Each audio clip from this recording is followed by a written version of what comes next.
рассматривают как пехоту второго сорта. Так, на самом деле они выставляются на ЛБС в качестве оборонительных сил, всяких прочих, сил, которые сидят в обороне. Их задача, на самом деле, пока где-то в тылу готовится направление главное, максимально оттягивать на себя внимание и максимально изматывать живую силу противника. Просто изматывать, понимаешь? Никто не надеется на то, что эти силы достигнут какой-то охуительной или даже очень маленькой победы. Это просто живая сила, которая идет по расходу. Более того, как ты понимаешь, над этим думают не только генералы, да, но и те люди, которые сидят в других кабинетах, где гражданские пиджаки. И они смотрят просто на социальный состав. А это кто? А кто вот эти люди, которые идут сейчас добровольцы? Ну, по сути дела, луганских, да? Уже добровольцы за деньги. Многие мотивированы, очень многие мотивированы по поводу, прежде всего.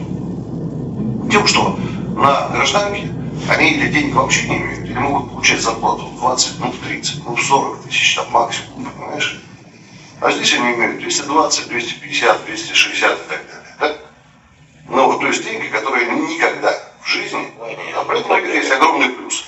За это их покупают как мясо. То есть это люди, которые с социальной точки зрения, как кажется людям в пиджаках, не представляют большой ценности. Потому что и возрастной ценз у них достаточно высокий, потому что они старые попросту. Да? То есть это не репродуктивная часть населения. И, социальный уровень их не предусматривает то, что кто-то из них станет академиком. Понимаешь? Это пехота, она, понимаешь, уже, так сказать, как бы состоит из людей, которые не рассматриваются как особо ценные. Ну и вообще как ценные. Грубо говоря, если рассматривать с социологической точки зрения, понятно, что тут разные люди. Все же понимают, что там на самом деле энтузиасты, там кристаллы чести и вообще все такое, и совесть. Ну и так далее. Но с социологической точки зрения, в том-то дело, понимаешь, они не нашли себя на гражданке, поэтому они идут сюда. Поэтому есть такое понятие, знаешь, Максим Горький ввел в свое время, да, это, кстати, оно много использовалось в разные философские и прочее. Лишние люди. Понимаешь? Лишние люди. Грубо говоря, сюда идут лишние люди. В основном. А в основном это значит, что это оценивается именно в основном. Понимаешь? Те единицы, которые нет, они просто не оцениваются. Раз лишние люди, значит, этими людьми можно рассчитаться в войне за то, чтобы просто вымотать противника максимальным образом. А от них можно, ну, собственно, даже тут нету ничего нечестного или подлого. С этими людьми расплачиваются чем? С ними расплачиваются более-менее щедро деньгами. Да? С ними рассчитываются орденами и медалями. Может быть, не так густо, как в армии, но рассчитываются, понимаешь? Никто их кидает и не обманывает, в принципе, да? Я же не говорю там отдельные моменты с какими-то случайными, каких-то по вине каких-то финансистов. С государственной точки зрения все абсолютно по чистоте. Да? Вот лишних людей мы собрали, тех, которые не представляют такой социальный баланс со всей России. Собрали, согнали, и они должны максимально вымотать противника. Пока мы тут разбираемся с военной промышленностью, с войсками, с, так сказать, нормальным рекрутингом, со всем прочим, пока мы устраиваем систему, вот мы это все в тылу аккуратненько делаем, после этого получаем какую-то массу войск для нанесения основного удара, ну, там, понятно, для какой-то наступательного проведения какой-то существенной наступательной операции, для создания каких-то серьезных существенных резервов, а пока мы им даем все, что у нас есть. Мы этим лишним даем даже старое вооружение, старые пушки, там, в недостаточном количестве, ну, хоть каком-то приемлемом количестве снарядов. Ну, короче, мы им даем возможность проявить себя, повоевать.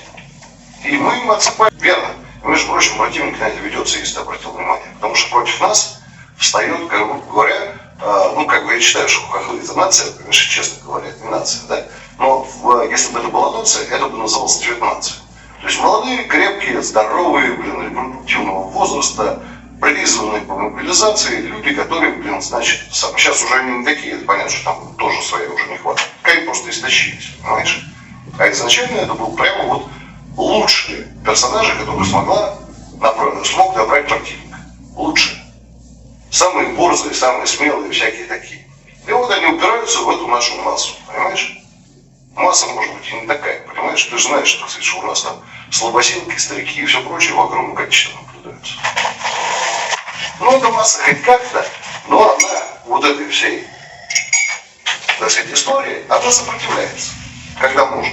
Ну, когда может, даже иногда и побеждает. Понимаешь?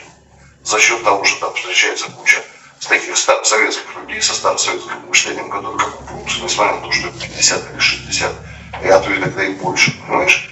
И могут задать жару молодым еще положено. Да. Ну и вообще там встречаются редкие люди с повышенным просто уровнем профессиональности. Я думаю, что ты в силу определенной значительности с этим хорошо знаком. Угу. Не сомневаюсь. Ну вот. Так вот, встречаются люди с высоким уровнем профессиональности, которые, соответственно, эту массу аккумулируют вокруг себя, и иногда способны ее действительно толкнуть на совершение каких-то неординарных, скажем так, действий на линии боевого соприкосновения. И могут действительно показать, как надо воевать. Даже неплохо подготовленному противнику. Вот и все. Тут все очень просто. Но если возвращаться к отдельному счету,